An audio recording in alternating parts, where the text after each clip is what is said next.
दिलीप जानराव, एक retired school teacher जिन्होंने अपनी पूरी जिंदगी बच्चों को गणित और नैतिकता पढ़ाने में बिताई।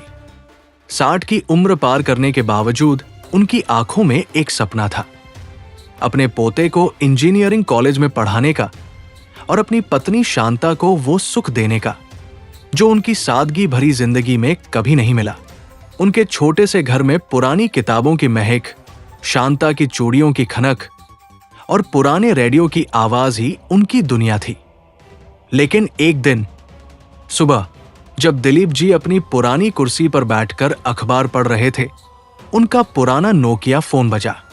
दूसरी तरफ एक गंभीर, पॉलिश्ड आवाज थी जो खुद को भारत इंश्योरेंस कॉरपोरेशन का सीनियर मैनेजर बता रहा था। श्रीमान दिलीप जानराव, आपको बधाई हो।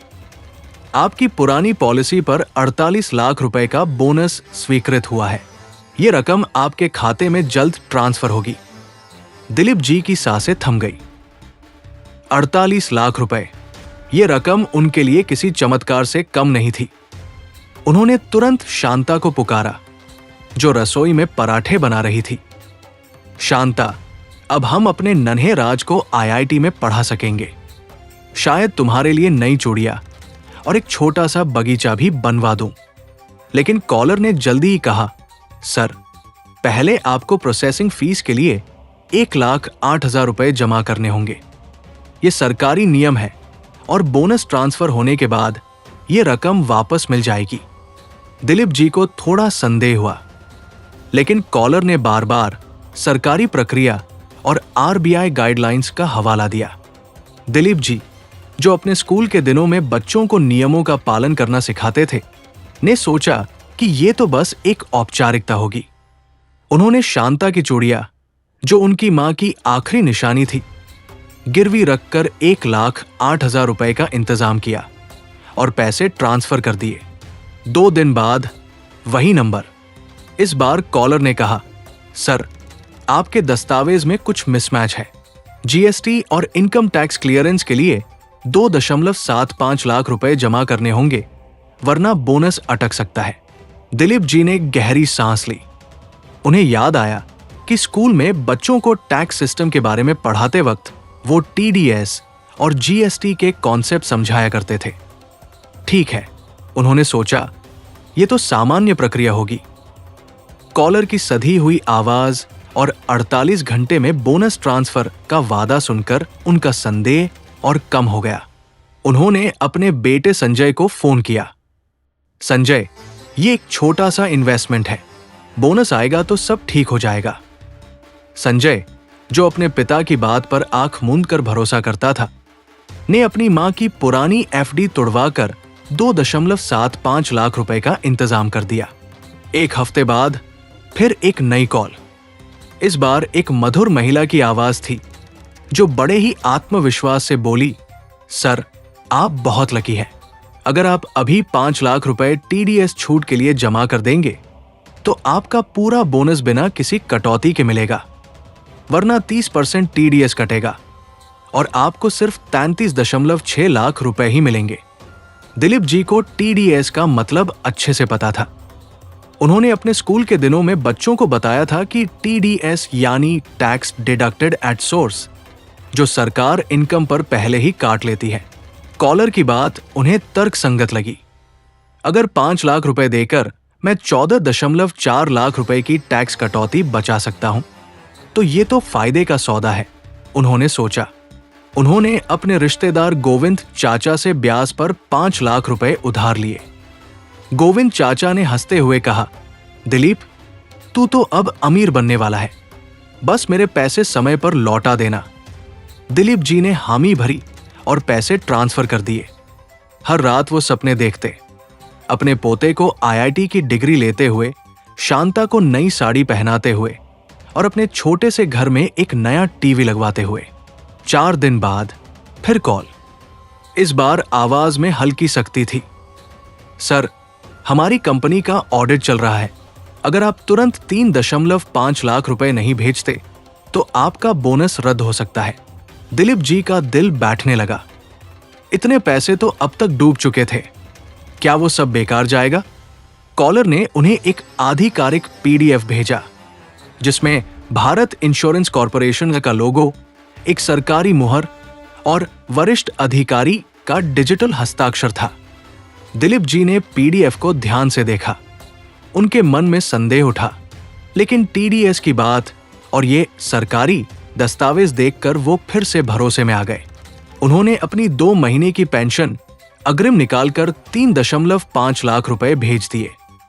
अब तक वो 12.33 लाख रुपए गवा चुके थे। अब कॉल्स के साथ साथ व्हाट्सएप पर मैसेज आने लगे। एक मैसेज में लिखा था, सर, अगर आप अगला पेमेंट नहीं करते तो इनकम टैक्स डिपार्टमेंट आपको नोटिस भेजेगा, कोर्ट में केस चलेगा, आपका बोनस हमेशा के लिए रुक जाएगा। दिलीप जी, जो कभी पुलिस स्टेशन तक नहीं गए थे, कोर्ट का नाम सुनकर कांपने लगे। उनकी नींद उड़ गई। शांता ने देखा कि वो रात रात भर जागते हैं, माथे पर पसीना लिए बार बार फोन चेक करते। क्या हुआ जी, आप इतने परेशान क्यों हैं?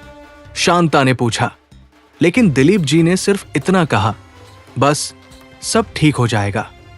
उन्होंने बैंक से 4 लाख रुपए का और कर्ज लिया, अपने पुराने मकान के कागजात गिरवी रखकर। अब तक 16.33 लाख रुपए जा चुके थे। फिर आया आखिरी कॉल, सर, बस एक आखिरी पेमेंट, 11 लाख रुपए की क्लोजिंग अमाउंट जमा कर दीजिए। आरबीआई से अप्रूवल मिलते ही आपका 48 लाख रुपए 3 घंटे में आपके खाते में होगा। दिलीप जी अब पूरी तरह टूट चुके थे, लेकिन इतना पैसा डूबने के बाद वो पीछे नहीं हट सकते थे। टीडीएस की बात तो सही थी। उन्होंने सोचा, तो ये भी कोई सरकारी प्रक्रिया ही होगी। उन्होंने अपनी आखिरी एफडी तुड़वाई, एक पुरानी जमीन का कागज गिरवी रखा और 2 रिश्तेदारों, अपने भाई और एक पुराने दोस्त से और उधार लिया। 11 लाख रुपए भेज दिए। अगले दिन दिलीप जी ने कॉल किया। This number is switched off. दूसरा नंबर डायल किया। The number you have dialled is invalid. WhatsApp पर मैसेज भेजा, कोई जवाब नहीं। ब्लू टिक तो दूर, सिंगल टिक भी नहीं आया। दिलीप जी ने अब तक 27.33 लाख रुपए गवा दिए थे। वो अपने छोटे से ड्राइंग रूम में बैठे सिर झुकाए। सामने शांता थी, जो चुपचाप उनकी ओर देख रही थी। शांता, मैंने सब बर्बाद कर दिया, बस अपने राज के लिए कुछ करना चाहता था। उनकी आंखों में आंसू थे और आवाज में एक ऐसी हताशा जो शांता ने पहले कभी नहीं सुनी थी। कुछ दिन बाद एक नया नंबर। इस बार कॉलर ने कहा, सर, आपका पैसा रिकवर हो सकता है।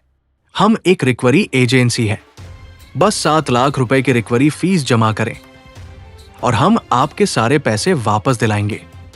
दिलीप जी का गुस्सा फूट पड़ा। मुझे और बेवकूफ नहीं बनाना। उन्होंने फोन काट दिया। लेकिन रात में जब सब सो गए, वो चुपके से अपने पुराने डायरी में लिखने लगे, क्या मैं इतना भोला था? टीडीएस तो मैं समझता था, फिर भी इनके जाल में फंस गया। कुछ दिन बाद संजय को पड़ोस के एक दोस्त ने बताया कि ये एक आम स्कैम है जो बुजुर्गों को निशाना बनाता है। संजय ने तुरंत साइबर पुलिस को शिकायत दर्ज की, लेकिन पुलिस ने कहा कि स्कैमर्स ने फर्जी नंबर और बैंक खातों का इस्तेमाल किया था, जिनका पता लगाना मुश्किल है। दिलीप जी अब भी हर सुबह फोन चेक करते हैं, शायद कोई चमत्कार हो। लेकिन अब उनकी आंखों में वो चमक नहीं रही। दिलीप जानराव की कहानी उन लाखों भारतीयों की कहानी है जो स्कैमर्स के जाल में फंस जाते हैं। ये स्कैमर न सिर्फ पैसे लूटते हैं, बल्कि लोगों की उम्मीदों, सपनों और आत्मविश्वास को भी चूर चूर कर देते हैं। दिलीप जी जैसे लोग जो टीडीएस जैसी चीजें समझते हैं भी इनके शातिर जाल में फंस सकते हैं, क्योंकि स्कैमर मनोवैज्ञानिक रूप से लोगों को हेरफेर करना अच्छे से जानते हैं। क्या आपने कभी ऐसी कॉल रिसीव की है जो बहुत अच्छी लगी लेकिन संदिग्ध थी? क्या आपके घर में कोई बुजुर्ग अकेले बैंकिंग करते हैं? क्या आपने कभी जल्दी अमीर बनने की स्कीम के बारे में सुना है? खुद को और अपनों को कैसे बचाएं? अनजान कॉल्स पर भरोसा न करें, खासकर अगर वो तुरंत पैसे मांग रहे हों। टीडीएस या जीएसटी जैसे शब्दों से न डरें। स्कैमर इनका इस्तेमाल आपको भरोसे में लेने के लिए करते हैं। बैंक या सरकारी संस्थानों से सीधे संपर्क करें। अगर कोई बोनस या रिफंड की बात करता है तो खुद वेरीफाई करें। परिवार से सलाह लें। खासकर बुजुर्गों को कोई भी बड़ा फाइनेंशियल फैसला लेने से पहले बच्चों या भरोसेमंद लोगों से बात करनी चाहिए। पीडीएफ और आईडी कार्ड पर आंख मूंद कर भरोसा न करें। स्कैमर आसानी से नकली दस्तावेज बना सकते हैं। साइबर पुलिस को तुरंत सूचित करें। अगर आपको स्कैम का शक हो तो 1930 पर कॉल करें या नजदीकी साइबर क्राइम सेल में शिकायत करें। इस कहानी को शेयर करें क्योंकि अगला शिकार आपका कोई प्रियजन हो सकता है। आइए जागरूकता फैलाएं और इन स्कैमर्स के जाल को तोड़ें।